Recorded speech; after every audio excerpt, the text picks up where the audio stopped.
It is the 21st of July 2018. Welcome to the Battle of the Brave here at ABA Stadium. I am Benji Watt. We've got Chop Chop Chad Milnes, and we've been joined by Ina Schuster, amateur referee turned commentator. And a very good referee as well. Oh, thank you. I knew you guys would be watching. We've been watching very closely. We've been doing some critiques, so we've made some notes, you know. All right. Should we discuss that off here? Oh no, we must do it on here. We'll call it constructive criticism, constructive criticism. But no, they were really good amateur bouts. I guess you've already spoken about that. Yeah, there was some good level bouts in there, definitely. Actually, all the bouts were of a good level, so good to see. Oh, love Queen. Is it Queen? It sounds like Queen. No, it's not Queen. Oh, I feel him. It is, isn't it? Sample, It is. Might be a remix. Oh, no. Oh, no. So it's got the beat of Queen. Yeah, it's the remix. So corporate bouts, eh? We're into our corporate bouts for the evening. So this is one of our matchups have changed around because we've had some pull-outs today, but the matchmaker's done an amazing job and actually managed to put things so everyone was able to still fight. The show must go on. Once again, ladies and gentlemen, this is our first corporate bout of the evening. It is scheduled for 3 2-minute rounds of corporate heavyweight boxing action. Introducing first fight out of the blue corner. The inches 3 wearing black shorts with a gold shirt representing Simpson for boxing. This is Alberio Iron Fist Lazaro.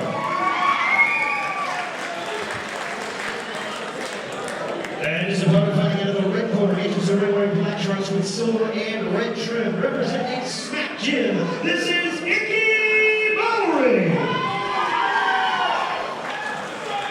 3-3 to the bell. Referee charge is Darcy Williams. What a name, Iron Fist. Yep, love it. After the conversation we just had just before. All right. I know, Ina, you weren't here just before, but there was a fisting joke. Yeah, he's been dropping a few of those, eh, isn't he? As long as it wasn't my referee. So touch glove, bout is in play.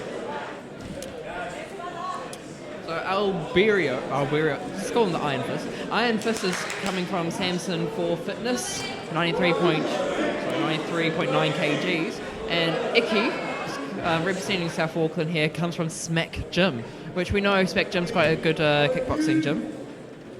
Yep, and I think he's in the red corner, and he's got the Muay Thai or kickboxing shorts on.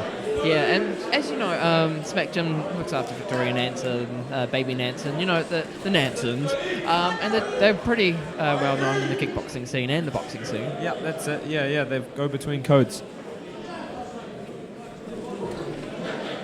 These are tall boys as well. They've got long arms and tall boys. So, and some heavy hits. Yeah, they are heavyweights. We got 97 kilos and 113 down here. So, no, is it not? Oh no, he's 93.9. Oh right, okay. Yeah. Scratch that. Either way, yeah, big boys. Yeah. So they're gonna have some pop between those shots. But behind those shots, I should say. So keep an eye out. Fights can change at any moment when you're throwing that kind of leather. Now remember, this is corporate boxing. It's not amateur boxing, so there will be 16-ounce gloves.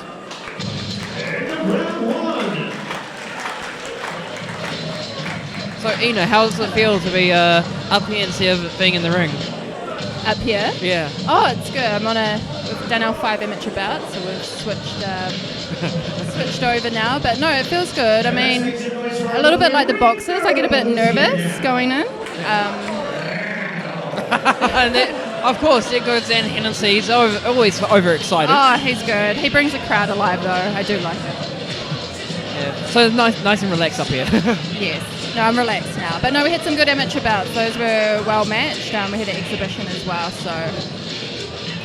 Yeah, we had a New Zealand champion in the ring in the last bout, and he was a bit of an upset tonight too. Yeah, I did see Sonny fight at the Golden Gloves, at Nationals actually as well last year. Yep. I think he took that out. Yeah, he did. He is the current champion. Yeah. And it's like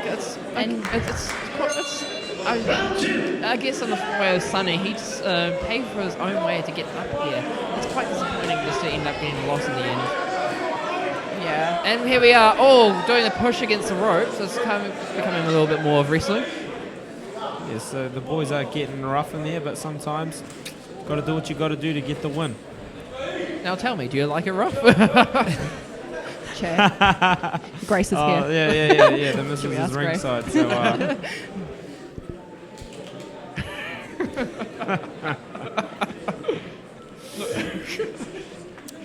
in the ring. I'm in the ring. In the ring. Different times, different tools for the job, eh? So. Oh, what a nice hit to the body. I think as a referee, I don't like it rough. I mean, I like to see some clean boxing, and I mean, you know, it just gets messy after a while, and I mean that comes with tiredness and maybe the skill level at times. And like here, you don't want to be too much of a put in too much into the bout because you want a nice clean bout. That's right. I mean, I like to let it flow, and when I get involved too much, I just think they haven't quite got their skill levels up. Yeah, perhaps you've got to, with the range. Sometimes when you've got orthodox and southpaw, you can have a bit of clashing as well with the front foot and then judging their range wrong, falling in. Personally, I prefer, a bit of distance, a bit of clean boxing. But, sometimes you've got to get inside and do the damage. Yeah. So, another difference between corporate and amateur. This is a 2-minute round instead of 3 minutes, apart from that, the cadets that we had earlier on today. And you saw the cadets earlier, did you? Yes, yeah. And we were pleasantly surprised. I know, especially with their age and weight division. They actually showed quite a bit of skill, and I was quite impressed with that, with both of them, particularly the winner out of the red corner. So it's good. It's good to see some up-and-coming talent. Yeah, showing promise for the future. That's that's the grassroots coming up. So the future's looking bright. That's right. So, ring girl versus ring boy. What do you prefer? I know that the Chop is winning the ring girls. Nice view. Yeah. So I better not say. I can't talk about this. No comment. I quite like what we saw last weekend. We had those guys in the morph suit. So you weren't quite sure, was it guys actually, or was it a girl in a morph suit? We may never know. And from the Hard Knock show that I had a couple of weeks ago, they had a ring man, and he was ripped. Wow. Well, see that. I mean, there is female audience as well, so why not get both of them? Speaking of ripped, the red corner is getting ripped by the blue corner in that bout. 3 uppercuts in a row. Yeah, so he landed some good leather in that exchange. And continuing. Oh, he is in trouble right now. This is Iki in the corner here. He's got no choice but huddle, but the blue corner is not letting him. No, he threw some devastating uppercuts there, and I think, he's going to continue to do that. Good to see from the blue corner. He didn't just jump in; he measured his distance and picked his shots. That's right. Deservingly so, an 8 count has been awarded. I agree. Well done to the referee Darcy Williams, and also quite experienced, making sure the other boxer going into the neutral corner. Yeah, that's right. No, that's right. Even though the business it's the hurt business, safety is still number one. Safety of the fighters. But now he's still in trouble. Yes, he's trying to fight back. Yeah, but Darcy will be thinking about maybe possibly ending this soon. But he's coming back though. He is. Yeah, he's showing a lot of grit. He's fighting back, even though you can see he's on unstable legs. Oh, there we go. He's still throwing the occasional shot back. And saved by the bow. Sure was, but not before receiving a nice uppercut. Yep. Punctuate the round. Now, I guess you do know more about mouthguards than I would. What goes into a good mouthguard? You want something that stays, it's going to stay in. Even if you open your mouth to breathe, it's not going to be loose in there. It's going to stick to your teeth. Yeah. But you don't want something that goes too far back into your mouth and that might make you, give you a gag reflex. Here we go. I was expecting that. We left that one wide open, but at the same time. Oh, well, there you go. When I was boxing, we actually went and saw an orthodontist, or a dentist, I think that's what they're called. and we actually had them fitted. So I think that was probably my best mouth guard ever. Yeah, I've had a few fitted mouth guards over the But I years, guess and it it's makes a big difference. Personal choice, right, Chad? Yeah, that at the end of the day, yeah, whatever floats your boat, right? Whatever. Corporate heavyweight boxing action. We go to the judges' scorecards for a decision where we find a unanimous decision winner. Your winner fighting in the blue corner, Alberio Lazaro. That was a very appropriate win to the blue corner. Yeah. Fair decision there.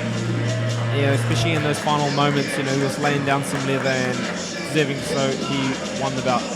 Yeah, and like those uppercuts he was receiving, he stood for those, and they were very clean uppercuts, and he got a bit of trouble in the ending round.